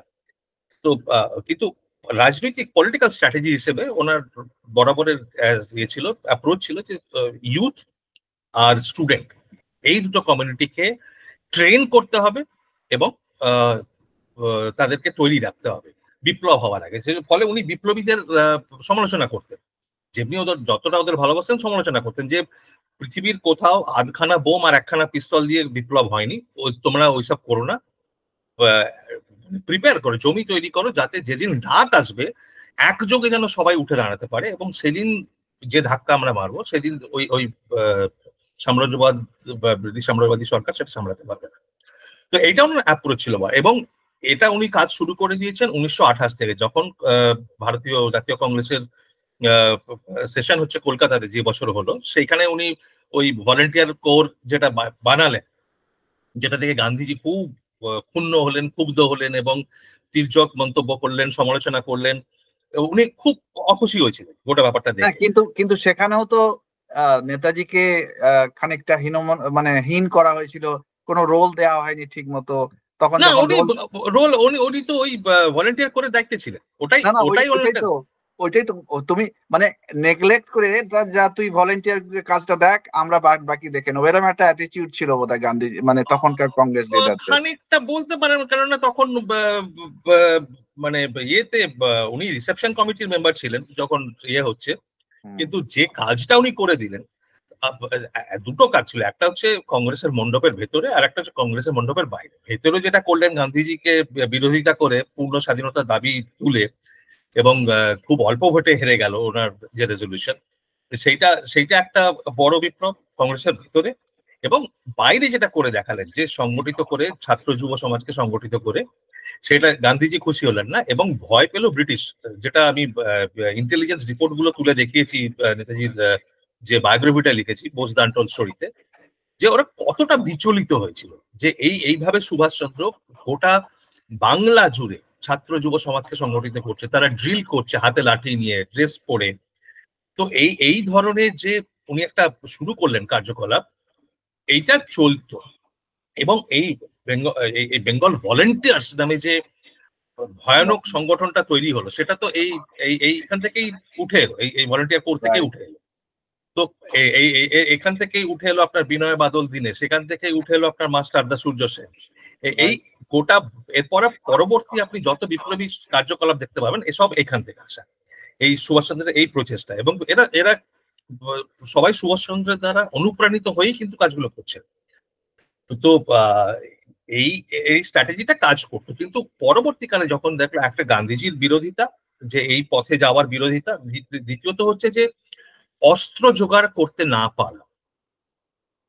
মানে উনি ভারত ছাড়ার আগে একটা শেষ প্রচেষ্টা করেছিলেন, যে যে প্রচেষ্টা বাঘাযতীন করেছিলেন, যে ভারতীয় সৈন্যবাহিনীর সঙ্গে ইয়ে করা, ওদের থেকে সৈন্যবাহিনীর মধ্যে ইনফিলট্রেট হয়ে গিয়ে ওদের থেকে রিক্রুট করা, ওদের সাহায্য নেওয়া। এই প্রচেষ্টাটা শুরু হয়ে গেছিল এবং অনেকাংশে সফলও হয়েছিল। অনেকে যখন ইয়েতে পাঠান, ভারতীয় ব্রিটিশ ইন্ডিয়ান আর্মিকে যখন সাউথ ইস্ট এশিয়া পাঠানো হচ্ছে বা আফ্রিকা পাঠানো হচ্ছে, সেই সময় যাওয়ার আগে যারা কলকাতা স্টেশন ছিল, তাদের মধ্যে অনেকে এসে সুভাষচন্দ্রের সঙ্গে গোপনে দেখা করে গেছিল। এগুলো পরবর্তীকালে ইন্টেলিজেন্স ডকুমেন্ট যেগুলো ডিক্লাসিফাই করা হচ্ছে, সেখান থেকে আমি দেখতে পাচ্ছি। তো সেগুলো নিয়েও লিখেছি, যে বিশদে আলোচনা। এবং এইগুলো গোয়েন্দারা দেখতে পাচ্ছিল। গোয়েন্দারা কিন্তু মানে বাঙালিদের যেমনি গৌরবময় একটা ভূমিকা আছে, তেমনি খুব লজ্জাজনক ভূমিকাও আছে ইনফরমাল। তো যারা ওখানে ইনফরমার থাকতেন, তারা সব খবর কিছু লিক করে দিতেন, পুরোটা হয়তো যেত না, কিন্তু কিছুটা তো লিক হয়ে যেত। তো এই যে আপনার প্রচেষ্টা, এইটাই পরবর্তীকালে আজাদিন বাহিনীকে অনেকাংশে সাহায্য করে। এবং এই জিনিসটা, হাতে অস্ত্র পাচ্ছি না দেশের ভেতরে, এর থেকে উনি সিদ্ধান্ত নেন যে তাহলে বাইরে যেতে হবে। আর যাবার আগে কিন্তু উনি মহারাজকে পাঠান, ত্রৈলোক্যনাথ চক্রবর্তীকে গোটা ভারতবর্ষে পাঠান। ত্রৈলোক্যনাথ চক্রবর্তী যান নাগপুরে, যান, তখনও হেডগেবারজি বেঁচে আছেন, হেডগেবারজির সঙ্গে দেখা করতে যান। সাভারকার যে 3 ভাই ছিলেন, সাভারকার ভাইদের সঙ্গে দেখা করতে যান। গণেশ সাভারকার তখন বেনারসে, গণেশ সাভারকারের সঙ্গে দেখা হয়। সুভাষচন্দ্র নিজে বীর সাভারকারের সঙ্গে গিয়ে আলোচনা করেন, এবং এমনকি আম্বেদকারের সঙ্গে দেখা করে ওনার সঙ্গে একটা জয়েন্ট প্ল্যাটফর্ম তৈরি করার আলোচনার চেষ্টা করেন। জিন্নার সঙ্গে চেষ্টা করেন যাতে একটা ওই উগ্রপন্থী মৌলবাদী মুসলিম লীগ না হয়ে একটা মডারেট মুসলিম ভয়েস তৈরি করা যায়। তো এই চেষ্টাগুলো নানা মাল্টি পার্সপেক্টিভ একটা অ্যাপ্রোচ ছিল। মানে যে আহ, মানে আপনার একটা ইউনিডিরেকশনাল মাল্টি ডিরেকশনাল অ্যাপ্রোচ নিয়ে উনি চলছে সেটা মানে কিন্তু দেখলেন যে ওই যে যুদ্ধ শুরু হয়ে গেছে দেশের ভেতরে থাকলে জেলে আটকে থাকতে হবে তখন বেরিয়ে গেলেন তো কিন্তু সেই পরিকল্পনা 1.5 বছর আগে করে রেখেছেন পুরো পাকা হয়ে রয়েছে 1939 সাল থেকে উনি পরিকল্পনা শুরু করে দিয়েছেন তো জেলে ওনার প্ল্যান ব্লু প্রিন্ট তৈরি যে কেমন করে বাড়িয়ে যেতে হবে তারপর শুধু নাটকটা করে যেতে হবে তো এই নাটকটা করে তারপর বেরিয়ে গেল তো এই এই এই জিনিসটা যে মানে করে দেখাতে পেরেছে এত বড় বড় কথা যে বলা অনেকে আজকাল ইয়ে করে মানে নতুন নতুন হিরো তৈরি হচ্ছে যাদের অবশ্যই স্বাধীনতা সংগ্রামে অবদান রয়েছে কিন্তু আমরা যেটা মুড়ি মুড়কি এবং গাধা ঘড়ুতে গাধা ঘোড়াতে পার্থক্য করতে বোধহয় ভুলে যাচ্ছি তো সবাইকেই এক জায়গায় নিয়ে এসে সব সব ইনিও করেছেন উনিও করেছেন অবশ্যই করেছেন মানে একটা মানে ফুটবল টিমের কথাটা যদি আমরা একটা অ্যানালজি হিসেবে নিই 11 জনের দল তো খেলে তারপরে গোল হয় কিন্তু কখনো কখনো দেখা যায় যারা আমি আমি সেদিন কৃষ্ণনগরে বলছিলাম কথা বলার সময় যে যারা 86 বিশ্বকাপ দেখেছেন তাদের হয়তো মনে আছে আর্জেন্টিনা ইংল্যান্ডের ম্যাচটা যেখানে ডিয়েগো মারাডোনা একদম বলটা নিজের ডিফেন্স ডিফেন্সের বক্স থেকে টেনে নিয়ে গিয়ে গোলটা করে আসে তো সেই সেই সেরকম ওটাও team team work team game সবাই আছে কিন্তু এরকম উদাহরণও আছে তো সুভাষচন্দ্রের উদাহরণটা হচ্ছে সেই রকম রাইট, ভেরি ইউনিক। তো হ্যাঁ হ্যাঁ, তো আমাদের যেটা শেষের বিষয় যেটা বলার, যেটা আমি অলরেডি হিন্ট দিয়েছি, যে অনুজ ধর যেটা এখন আহ, ও গেঞ্জি টি শার্ট পরে ঘোরে মিনিমাল। তো এই মিনিমালটাতে যাই এবার, যে আহ, ভারতবর্ষের স্বাধীনতায় কতখানি কংগ্রেসের এবং অসহযোগ আন্দোলন, গান্ধীজি এবং সত্যাগ্রহ এবং কুইট ইন্ডিয়া তো একদম শুরু হয়ে শেষ হয়ে গেছিল। তো স্বাধীন ভারত কেমন করে হয়ে গেল হঠাৎ? স্বাধীন বলবো না ক্ষমতার হস্তান্তর, তুমি যেভাবেই বলবে, হ্যাঁ এটার শেষটা কেমন ভাবে হলো, এবং সেখানে আহ পিছনের বিহাইন্ড দ্য সিন যে ঘটনাগুলো ঘটছিল, এটা নিয়ে একটু আলোকপাত করে আমরা শেষ করব। যে আহ, মানে মানে ফাইনালি ইভেনচুয়াল যে ক্ষমতার হস্তান্তর হলো, তার পিছনেও বাঙালি শক্তি, সেটা নিয়ে একটু বলো। দেখুন এই ক্ষমতা হস্তান্তর যেটা সেটা বুঝতে গেলে আমাদের ইতিহাসটা দেখতে হবে যখন মহাযুদ্ধ শুরু হচ্ছে দ্বিতীয় বিশ্বযুদ্ধ শুরু হচ্ছে তখন ওই সময়টা থেকে তো কংগ্রেসের রিয়াকশন ছিল যে আমরা ব্রিটেনের জন্য কোনো অসুবিধা সৃষ্টি করব হ্যাঁ, আমরা কোঅপারেট করছি না কিন্তু কোনো অসুবিধা সৃষ্টি করবো না কেননা ওরা ডেমোক্রেটিক ওরা ওরা গণতান্ত্রিক দেশ গণতান্ত্রিক সরকার 200 বছর ধরে যে আমাদের রক্ত চুষে খাচ্ছে তাতে কিছু আসে যায় না কিন্তু ওরা তো আদতে ডেমোক্রেটিক তো না, ওই আর একটা জিনিস যেটা আমি বলবো বলে ভেবেছিলাম, ভুলে গেছি। মানে ডেমোক্রেটিক ভুলে যাও, কিরকম অসভ্য জাত আহ আন্দামানে যারা সেলুলার জেলে ছিলেন এবং অন্যান্য সময় যাদের বিপ্লবীদের ধরা হয়েছিল, তাদের উপর যে কি অকথ্য অত্যাচার করেছিল। নিশ্চয়ই এবং এবং এই যে এখন অনেকে বলে বীর সাভারকর মুচলেকা দিয়েছিলেন, মানে তাদেরকে আমি বলি, তুমি এই একদিন ওই জেলের ঘানি টেনে এসো, তারপর বলবো যে তুমি কি। তো সেখানে সাভারকর তো অনেকবার আত্মহত্যা করতে গেছিলেন শুনেছি, এবং উল্লাসকর দত্ত, উনিও তো ফিরে প্রায় এসেছিলেন, পাগল হয়ে যায় পাগল হয়ে যান। তো এই যে চরম অত্যাচার, শুধু তাই নয়, আমি জানতাম না, আমি অনলি রিসেন্টলি জানলাম যে আমাদের প্রফুল্ল চাকির, আমরা জানি যে উনি নিজে আত্মহত্যা করেছিলেন মানে ধরা পড়ার পর, কিন্তু ওনার যে নাতি গতকাল আমার সঙ্গে কথা হচ্ছিল, উনি বললেন যে না, ওনাকে পুলিশের হেফাজতে নিয়ে গিয়ে চরম অত্যাচার করা হয়েছে, ওর পেট থেকে বের করা যে কারা কারা আছে, অত্যাচারের পর তারপর ওনাকে মেরে ফেলা হয় এবং তার শিরশ্ছেদ করা হয়, এবং সেই মানে মাথাটি পাঠানো হয় কলকাতায় কলকাতায় আইডেন্টিফিকেশনের জন্য, এবং দেহটি ফেরত দেওয়া হয়নি পরিবারকে। সেম হয়েছিল আমাদের বাঘা যতীনের, না বাঘা যতীন, ভগৎ সিং, রাজগুরু, এনাদেরও বডি, মাস্টারদা মাস্টার তার সূর্য সেন, সে তো তাকেই শুনেছিলাম, তাকে কুচি কুচি করে কুচিয়েছে, সমুদ্রের জলে নিমজ্জিত করেছিল। এই যে বর্বরতা, তুমি যেহেতু ডেমোক্রেসির কথা এলো না, এই যে বর্বরতা, সেই দিকটা আমরা হয়তো অনেকে এখন জানতে পারছি। দেখুন, এই বর্বরতা নিয়ে কথা বলতে গেলে অন্য একটা দিক খুলে যায়, যেটা আমরা রাজনৈতিক সুবিধার জন্য পুরো চাপা দিয়ে দিয়েছি। সেটা হচ্ছে যে যাদেরকে বলা হয় কোলাবোরেটরস, এই যে বর্বরতা যেগুলো করা হয়েছিল সেগুলো অধিকাংশই ভারতীয়রা করেছে। এক্স্যাক্টলি। এটা কোনো ব্রিটিশ মানে ইংরেজ পুলিশ দাঁড়িয়ে করেনি, তারা হয়তো নির্দেশ দিয়েছে। এবং বেশিরভাগ সময় দেখা যেত যে ইংরেজ বসকে খুশি করার জন্য মানে 1 ইঞ্চির আদেশ এলে সেটাকে 10 ইঞ্চি করে পালন করা হতো। তো রাইট। সেই এই যে কোলাবোরেটর যারা ছিল, পুরো একটা নেটওয়ার্ক ছিল, তাদের তাদের ফাইলগুলো সব জ্বালিয়ে দেওয়া হয়, ফাইল ধ্বংস করে দেওয়া হয় থানায় পর থানায় গিয়েতে। আমি এটা এটা তো মানে এখন মানে এতবার বলেছি, এটা জানা হয়ে গেছে, জানা ঘটনা যে এই কোলাবোরেটরদের নিয়ে যে ফাইল ওয়াইল যেগুলো ছিল বা আমাদের রাজনৈতিক নেতাদের উপর কম্প্রোমাইজিং ইনফরমেশন যেগুলো ছিল, সেগুলো সব জ্বালিয়ে দেওয়া হয় লালকেল্লায়। এবং সে আগুন জলে 7 দিন ধরে। এবং মানে মজা করে যে ইংরেজ অফিসারকে দায়িত্ব দেওয়া হয়, তার ডেজিগনেশন দেওয়া হয়েছিল chief burning officer. Right, right.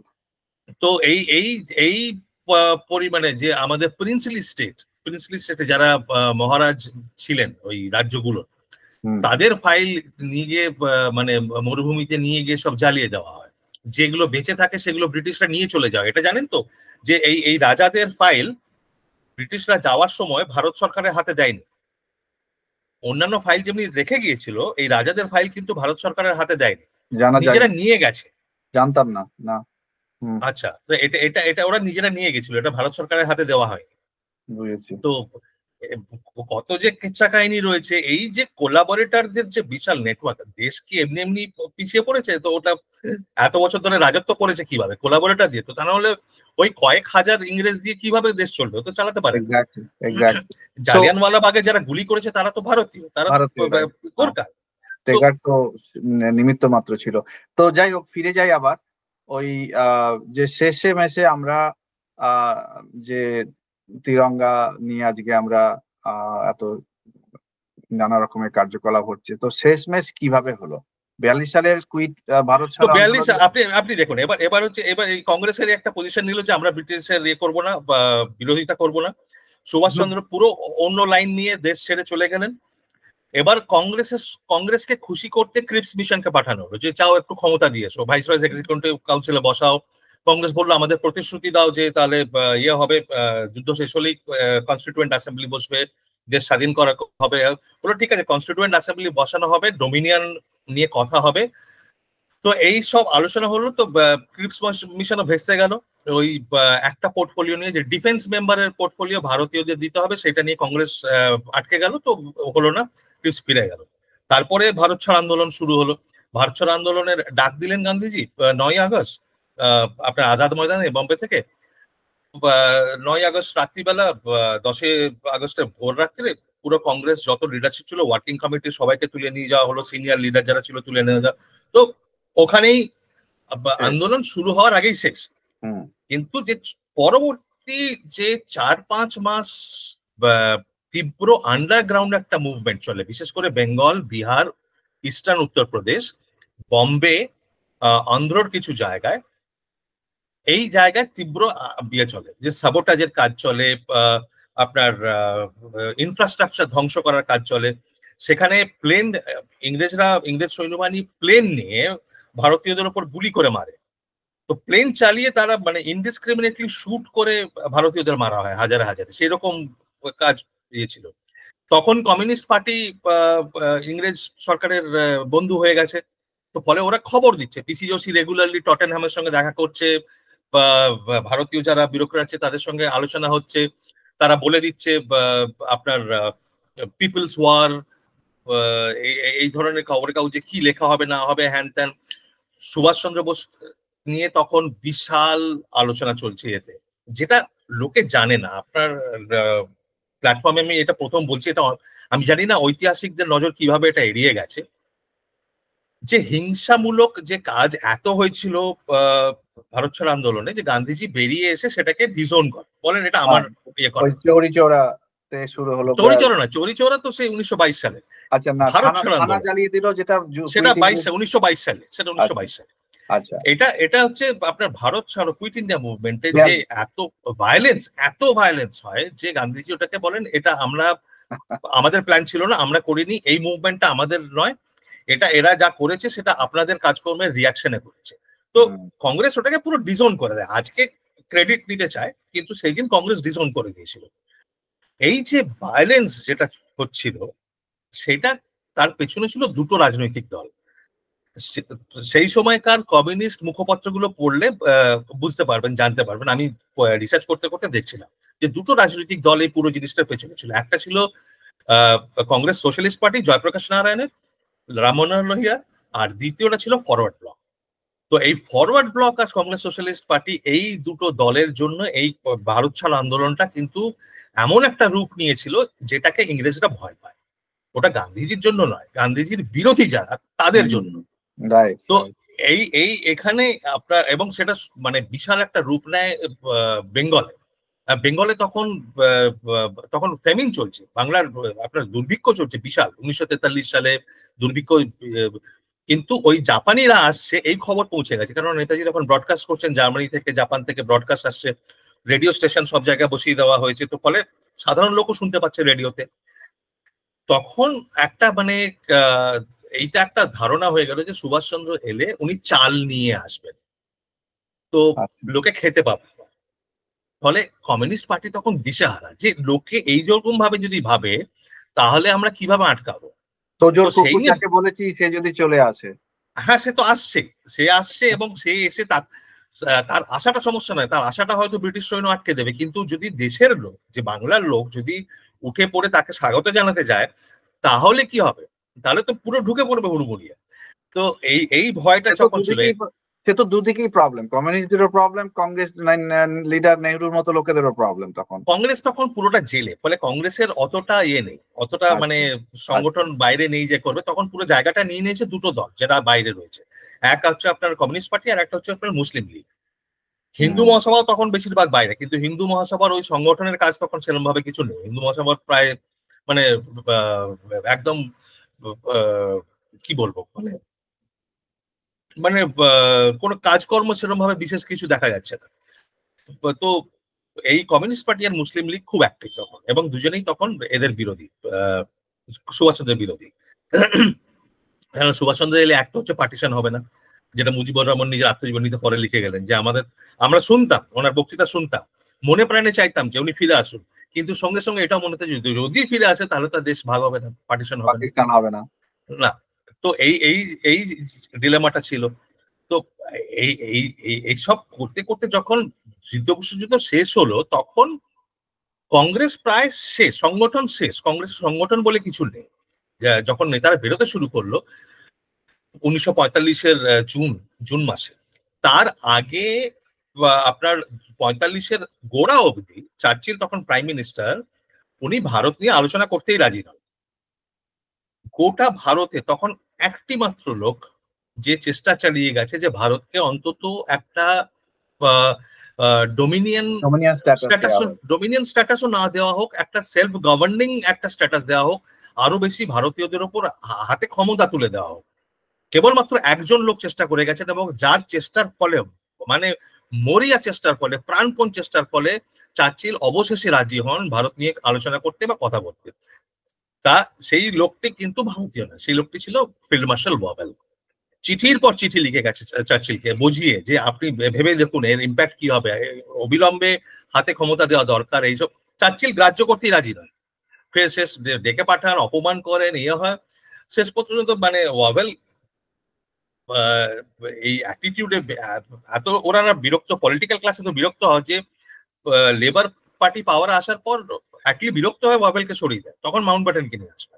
হুম, কিন্তু যখন কংগ্রেস নেতারা বেরিয়ে আসে জেল থেকে তখন তাদের হাতে কোনো এজেন্ডা নেই, কোনো প্রোগ্রাম নেই। গান্ধীজি তখন তাদের বলছে তোমরা নিজেদের নিজেদের জেলায় ফিরে যাও, গিয়ে কনস্ট্রাকটিভ অ্যাক্টিভিটি।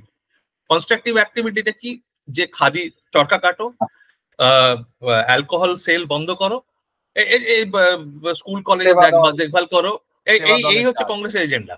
হ্যাঁ, 1945-এর সেপ্টেম্বরে বম্বেতে এআইসিসি, অল ইন্ডিয়া কংগ্রেস কমিটির মিটিং হচ্ছে, সর্দার প্যাটেল মানে প্রচন্ড ক্ষুব্ধ যে আরে এই লেবার পার্টি বলেছিল এসেই আমাদের হাতে ক্ষমতা দিয়ে দেবে, কিছুই করছে না, ওরা কথা রাখবে না, তো প্রচন্ড ক্ষুব্ধ। এই করতে করতে আইনে ফিরে এলো। যেই আইনের ট্রায়াল শুরু হলো, গোটা দেশের চেহারা বদলে গেল। এবং তখন ইলেকশন ডিক্লেয়ার হয়ে গেছে 1945-এর শেষে এবং 46-এ central legislative assembly, provincial legislative assembly গুলোর সব ইলেকশন শুরু হয়ে গেল। কংগ্রেস হাতে একটা এজেন্ডা পেয়ে গেল, আর কোনো এজেন্ডা নেই, যে আমাদের স্বাধীনতা চাই আর এই আজাদিন ফৌজের এদের মুক্ত হলো। তো এই যে এজেন্ডাটা পেয়ে গেল, মানে একদম ওদের তরি পার হয়ে গেল, মানে খেয়া পার হয়ে গেল। যেই হয়ে গেল, এত ভায়োলেন্ট স্পিচ তখন ওরা ইলেকশনের সময় দিচ্ছে আজাদিন ফৌজের আইএনএ সোলজারদের পক্ষে, সব পাল্টে গেল। এমনকি যখন রয়্যাল ইন্ডিয়ান নেভি বিদ্রোহ যখন ওই পর্যায়ে পৌঁছে গেছে যে ব্রিটিশরা দিশেহারা যে কি করব, তখন ব্রিটিশ সৈন্য তখন ঠান্ডা করতে পারছে না, তখন দুজন ঠান্ডা করতে এগিয়ে এলেন। গোটা আইএনএ আর আইএনএর রয়্যাল ইন্ডিয়ান নেভির বিদ্রোহকে ঠান্ডা করলেন দুজন, নেহেরু আর প্যাটেল। এক্স্যাক্টলি, যে তোমরা বসে যাও, এসব করো না। তখন এয়ারফোর্সে, রয়্যাল ইন্ডিয়ান এয়ারফোর্সে বিদ্রোহ হচ্ছে, পোস্টাল সার্ভিসে বিদ্রোহ হচ্ছে, রেলওয়ে সার্ভিসে বিদ্রোহ হচ্ছে, জবলপুরে ক্যান্টনমেন্টে বিদ্রোহ হচ্ছে। সেই বিদ্রোহগুলোকে যদি কাজে লাগিয়ে দেশকে স্বাধীন করা হতো, সেটা ভারতের অন্য রূপ হতো। কিন্তু কংগ্রেস বেছে নিল, দেখলো যে এটা পরিষ্কার হয়ে গেল যে আমরা যদি এই বিদ্রোহের সঙ্গে যোগ দিই, তাহলে ক্ষমতা শুধু আমাদের হাতে আসবে না, তাহলে সবারই মধ্যে ছড়িয়ে যাবে, শেয়ার করতে হবে। নেগোসিয়েশনে যাও, কম্প্রোমাইজ করো, তার ক্ষমতা কংগ্রেসের হাতে ট্রান্সফার হবে। এবং শুনেছি যে ওই সময় বম্বেতে বা বিভিন্ন জায়গায় যে যারা বিদ্রোহ করছিলেন, নেতাজির ছবি নিয়ে, নেতাজির আজাদ, সব জায়গায় আইএনএ যারা নেতাজির পোস্টার, আর কোথাও কিছু নেই। হ্যাঁ, পুরো দেশে। তারপরে আরেকটা ঘটনা যেটা আমাদের ঐতিহাসিকরা একদম ভুলিয়ে দিয়েছেন আমাদের, যে যখন ট্রায়াল হচ্ছিল, এত সংখ্যক আজাদিন ফৌজের সৈন্যদের ট্রায়াল হবে, সেটা সংখ্যাটা যাতে খুব কমে আনা, মিনিমাম করা যায়, তার জন্য ভারতবর্ষে দু জায়গায় গণহত্যা করা হয়েছিল আজাদিন ফৌজের সৈন্যদের, প্রাক্তন সৈনিকদের। গণহত্যাটা তো আমি জানি না ঠিক, আমি সেরকম কোনো পরিসংখ্যান পাইনি, কিন্তু হত্যা করা হয়েছিল। না, ব্যারাকপুরের একটা ঘটনা, যেখানে লাইন দিয়ে দাঁড় করিয়ে গুলি করে মারা হয়েছিল একটা। নীলগঞ্জে যেটা করা হয়েছিল, নীলগঞ্জের একটা ইয়ে রয়েছে। আরো কিছু সৈন্যকে গায়েব করে দেওয়া হয়, মেরে দেওয়া হয়। মানে যখন আজাদিন ফৌজের সৈন্যদের নিয়ে আসছে, তখনই অনেকের ফাঁসি হয়ে গেছে বিচার ছাড়াই। তো এইগুলো আছে, এইগুলো তো ছিল, কিন্তু সংখ্যাটা বেশ বড়, এই মানে নগণ্য সংখ্যা না। যাই হোক, তো এইবার কি হলো, এবার বলো যে তাহলে ট্রান্সফার অফ পাওয়ারটা, মানে কালমিনেশন, ফাইনাল চ্যাপ্টারটাকে কি হলো? ফাইনাল ট্রান্সফার যখন এই বিদ্রোহ গোটা দেশে শুরু হচ্ছে, তখনই ব্রিটিশ সরকার বুঝে গেছে যে আর এটা পারা যাবে না, আর কন্ট্রোলের বাইরে। কেননা যারা যুদ্ধ লড়েছে তারাও দেশে ফিরে আসছে। রয়্যাল ইন্ডিয়ান নেভির বিদ্রোহটা শুরু হলো কাদের দিয়ে? যারা ভারতীয় নাবিক ছিল, তারা আপনার সাউথ ইস্ট এশিয়ায় গিয়ে যুদ্ধটা দেখে এসছে যে আজাদিন ফৌজ যুদ্ধ হচ্ছে এবং ভারতীয়দের এগেনস্টে আমরা লড়ছি। এই যে ভাবনাটা এই শুরু হলো, এই ওদের থেকে গেল আপনার ইন্ডিয়ান আর্মিতে তখন কি হচ্ছে, যুদ্ধ করে ফিরে এসছে, ফলে ওদের ডিকমিশনিং করতে হবে। ডিকমিশনিং করা মানে ওদের আর সোলজার রইল না, কিন্তু ট্রেনিংটা রইল, হাতে অ্যাক্সেস রইল আপনার অস্ত্রশস্ত্র। তো আর যারা রইল সৈন্য বাহিনীর মধ্যে, তারাও সিম্প্যাথেটিক হয়ে গেল। চাঁদা তুলছে, আইনের সোলজারদের ফ্যামিলিকে পাঠানো হচ্ছে, চারিদিকে হুমকিমূলক পোস্টার লাগানো হচ্ছে, চিঠি লেখা হচ্ছে। তো এরা পরিষ্কার ইন্টেলিজেন্স ব্যুরোর যেটা অ্যাসেসমেন্ট হলো যে আমরা যদি কোনো পদক্ষেপ না নিই, আরেকটা 1857 হতে যাচ্ছে। তো এই ভয় থেকে ওরা ডিসিশন নিল যে এবার গোটাতে হবে। এইটা পরিষ্কার হয়ে গেল। এবং ওয়াভেল এতটাই বিচলিত হয়ে পড়লেন এবং বারবার অ্যাটলিকে খোঁচাতে শুরু করলেন যে এটা করতেই হবে, এবার কিছু করতে হবে। অ্যাটলি বিরক্ত হয়ে ওয়াভেলকে সরিয়ে দিলেন, যে দিয়ে মাউন্টব্যাটেনকে আনালেন। কিন্তু মাউন্টব্যাটেনকে যখন নিয়ে এলেন, তখন অ্যানাউন্স করে দিলেন যে আমরা 1948-এর জুনের মধ্যে আমরা ছেড়ে চলে যাব। তো ক্যাবিনেট মিশনও ততদিনে এসে গেছে, কাজ শুরু হয়ে গেছে, কনস্টিটিউশনাল অ্যাসেম্বলি কি কেমন ভাবে তৈরি হবে না হবে, ডোমিনিয়ন তৈরি হবে। কিন্তু শেষ অ্যাক্টটা যেটা হলো, যেটা দেশের প্রতি বিশ্বাসঘাতকতা যেটা হলো, এই ট্রান্সফার অফ পাওয়ার কেমন ভাবে হবে, কনস্টিটিউয়েন্ট অ্যাসেম্বলি নিয়ে যে মতভেদ, কে বসবে, কোন কোন পার্ট হবে, তো ওটা একটু জটিল বিষয়, ওটা নিয়ে যাচ্ছি না এখনই। কিন্তু এই যে মতভেদ হলো, এটাও আমাদের মাথায় রাখতে হবে। আজকে যে আমরা জিন্নাকে এত ইয়ে করি, অন্যভাবে দেখাই, জিন্না কিন্তু অখণ্ড ভারতের জন্য রাজি হয়ে গেছিল। Right, exactly. তো সেইখানে সেই জায়গা থেকে উনি পিছিয়ে আসেন জওয়াহরলাল নেহরুর একটি স্টেটমেন্টের পরে, যে এটা তো নেহরুর বিশ্বাসঘাতকতা হচ্ছে, এটা মানে এগ্রি করেও পিছিয়ে যাওয়া, তাহলে আমি বিশ্বাস করতে রাজি নই। তারপরে ডাইরেক্ট অ্যাকশন ডে শুরু হয় রাইট। এবং পরিস্থিতি মানে একদম হাতের বাইরে চলে যায়। আর এই যখন কমিউনাল ডিস্টারবেন্স শুরু হয়, তখন ব্রিটিশরা বুঝে যায় যে ওদের আর ক্ষমতা নেই, কে সামলানোর ক্ষমতা ওদের নেই, তখন যে করে হোক বেরোতে হবে। তখন ওই সিমলাতে বসে, ভাইস রিগাল লজে বসে, পণ্ডিত নেহরু আর পণ্ডিত মাউন্টব্যাটেন দুজনে বসে, ভিপি মেনন রয়েছেন তখন ওনার প্রাইভেট সেক্রেটারি মাউন্টব্যাটেনের, ভিপি মেনন আবার প্যাটেলের খুব ঘনিষ্ঠ, ফলে সব খবর প্যাটেল কাছে আসছে। তো এই প্যালেসের ভেতরে ভিপি মেনন, মাউন্টব্যাটেন আর নেহরু, প্যালেসের বাইরে বম্বেতে বসে রয়েছেন প্যাটেল। তো এইটুকুর মধ্যে, এই গন্ডির মধ্যে সব তৈরি হলো, স্কিম বিম তৈরি হলো, ফাইনালাইজ হলো, অল্টারেশন হলো, মডিফিকেশন হলো, দিয়ে ফাইনালাইজ করে যে 2রা জুন যে মাউন্টব্যাটেন যে প্ল্যান অ্যানাউন্স করলেন সবারই সামনে, সব রাজনৈতিক দলগুলোর সামনে, সেইটা খানিকটা মানে সেটা ডেমোক্রেটিক্যালি তো তৈরি হয়নি, খানিকটা অবজেকশন শুনে নিয়ে খানিকটা এ করা হয়েছিল। সবাইকে কিছু কিছু করে দেওয়া হলো যাতে সবাই খুশি হয়। মুসলিম লীগকে কিছু দেওয়া হলো, আপনার শিখদের কিছু দেওয়া হলো। তো এরকম ভাবে সব দলগুলোকে, আপনার যারা শিডিউল কাস্ট, দলিত, যারা ডিপ্রেস ক্লাস বলা হতো, তাদেরকে, তাদের জন্য কিছু রাখা হলো। তো সবাইকে রেখে খুশি করে একটা প্ল্যান ডেভেলপ করে দেওয়া হলো। খিচুড়ি প্ল্যান হলো একটা। খিচুড়ি প্ল্যান মানে দুটো জিনিস, যে দুটোর এগেনস্টে কংগ্রেস বরাবর দাঁড়িয়েছিল, সেই দুটোকে অ্যাকসেপ্ট করিয়ে নেওয়া হলো কংগ্রেসকে, ওই ক্ষমতার লোভ দেখিয়ে, যে ডোমিনিয়ন স্ট্যাটাস অ্যাকসেপ্ট করে নাও আর পার্টিশন অ্যাকসেপ্ট করে নাও, যে এই দুটোর বিরুদ্ধে তো কংগ্রেস বরাবর ছিল। তো এটা এই দুটো দিয়ে ক্ষমতা হাতে চলে আসবে, তো কংগ্রেসের হাতে আসবে, অন্য কারোর হাতে যাবে না। তো এটা পরিষ্কার হয়ে গেল, যে মুহূর্তে হয়ে গেল ওইগুলোকে অ্যাকসেপ্ট করে অ্যানাউন্স হয়ে গেল 2রা June plan, 3rd June announce হয়ে গেল। তারপরে দেশ জুড়ে যে তারপরে যে আপনার দাঙ্গা শুরু হলো ওই যেটা অ্যানাউন্সমেন্টের পর, প্রথমে বাংলায় হলো, বাংলা থেকে তারপরে যখন পাঞ্জাবে গেল, পাঞ্জাবে আর সামলাতে পারলেন না এরা, তখন মানে হাতের বাইরে। তখন কলকাতায় বা আশেপাশে যে দাঙ্গা হচ্ছিল, সেটা লার্জলি, আমি, অনেকে মানবে না, আমার সঙ্গে একমত হবে না, কিন্তু ওই কটা দিনের ইতিহাসে আমি বলবো গান্ধীজির বোধহয় তার জীবনের সর্বোচ্চ মানে উজ্জ্বলতম দিন যদি কয়েকটাকে বেছে নিতে হয়, তার মধ্যে ওই কটা দিন থাকবে যেখানে কলকাতায় বসে ওনার উপস্থিতির জন্য দাঙ্গাটা অনেকটা শান্ত হয়ে আসে। তো সেখানে গান্ধীজি তারপরে আর দিল্লিতে গিয়ে ওই যেসব অ্যানাউন্সমেন্ট হয়, সেলিব্রেশন হয়, সেখানে আর পার্টিসিপেট করেন, উনি জান। আর ওনাকে বিশেষ করে জোর দিয়ে ডাকাও হয়, ততদিনে উনি মানে বিয়ে হয়ে গেছেন, ওনার ব্যবহার যোগ্যতা শেষ হয়ে গেছে আর কি।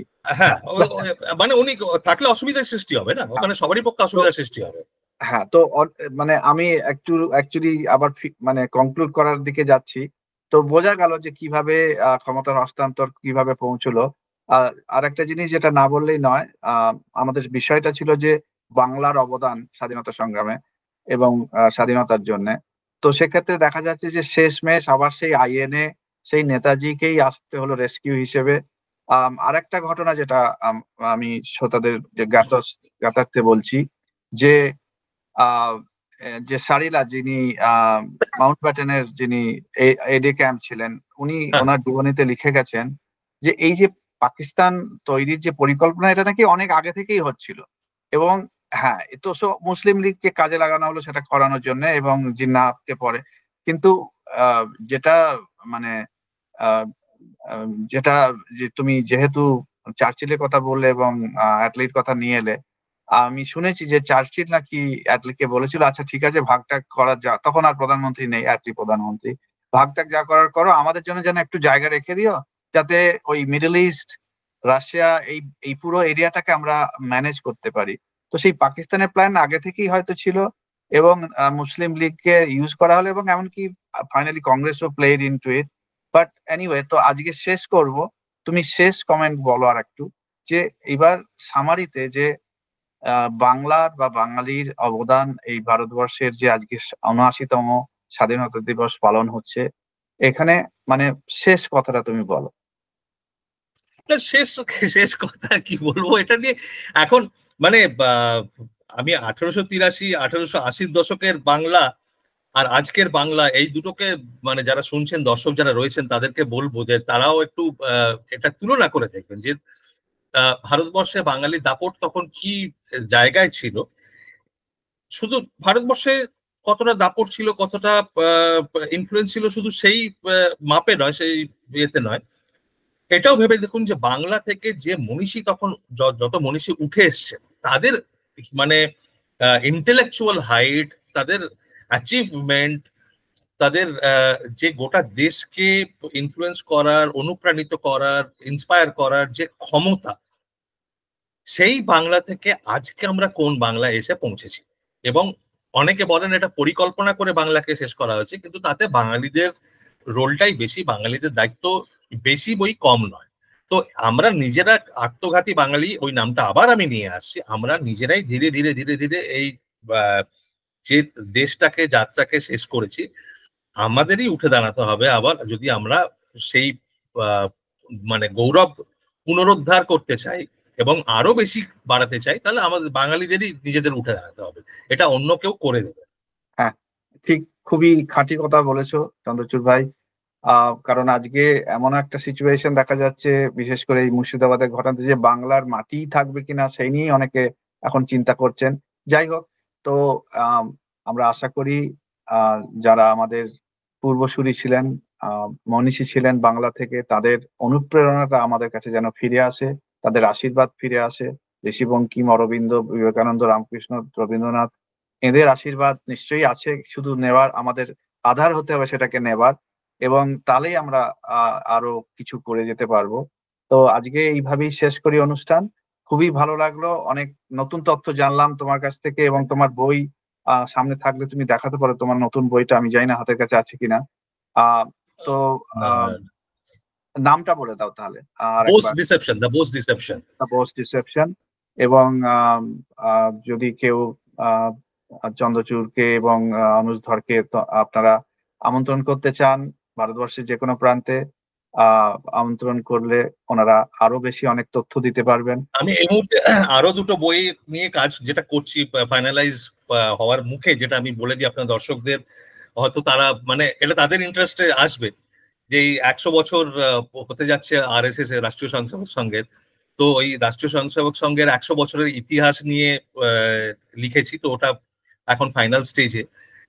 এবং তার পরবর্তী যে কাজটা আমি করছি, যে রিসার্চটা নিয়ে, যে বইটা নিয়ে কাজ করছি, সেটা একটু কয়েক মাস পরে বেরোবে।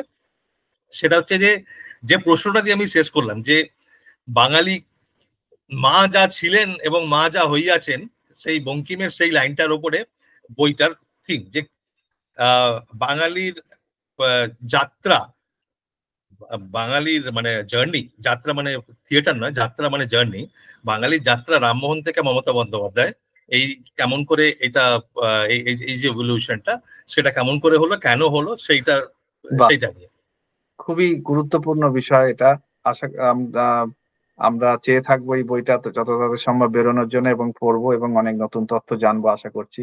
তো অনেক অনেক ধন্যবাদ শ্রী চন্দ্রচূড় ঘোষ তোমাকে, এবং দর্শক শ্রোতাদেরও আমরা ধন্যবাদ জানাই। এই একটু দীর্ঘায়িত বক্তব্য হলো, অনেক কিছু তথ্যপূর্ণ এই আলোচনা সবাই শুনেছে, আশা করি ভালো লাগবে। এবং আমাদের চ্যানেলকে যারা সাবস্ক্রাইব করেননি বা শেয়ার করেননি, প্লিজ আপনারা করুন, তাহলে এই তথ্যগুলো আরো আরো অনেক বেশি মানুষের কাছে পৌঁছায়।